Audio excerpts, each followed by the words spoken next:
జైల్లో ఎటువంటి పరిస్థితుల్లో పెట్టారంటే ఒక టెర్రరిస్టో తీవ్రవాదిని జైల్లో పెట్టిన పరిస్థితి ఉండింది నాకు. నేను ఉన్నన్ని రోజులు కూడా ఒక పూర్తి బ్లాక్లో వేరే ఒక మనిషితో మాట్లాడే పరిస్థితి ఉండదు. కేవలం ఎప్పుడైనా ములాఖాతులు, వారానికి వచ్చిన ములాఖాతులు, లేకపోతే ఇంటికి 3 ఫోన్ కాల్ చేసుకోవచ్చు. ఆ 3 ఫోన్ కాల్ తప్పితే ఇంకొక మనిషితో మాట్లాడే పరిస్థితి కూడా ఉండేది కాదు.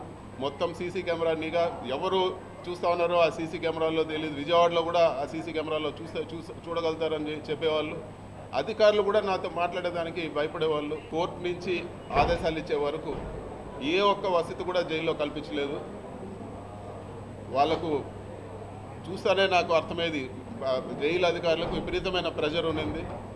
వాళ్ళు ఏ ఒక్క వసతి కూడా కోర్టు నుంచి ఆదేశాలు రాకుండా ఏ ఒక్కటి కూడా కల్పించలేదు. ఇవ్వాల్సిన బేసిక్ రిక్వైర్మెంట్ కూడా అవన్నీ కూడా వచ్చిన ఫస్ట్ కోర్టు ఆర్డర్ వచ్చే వారం 10 రోజుల వరకు అస్సలు ఏ ఒక్క సహకారం కూడా లేదు. ఇవ్వాల్సిన ఫెసిలిటీస్ కూడా, మిగతా ఖైదీలకు ఇచ్చే ఫెసిలిటీస్ కూడా నాకు ఇవ్వలేదు.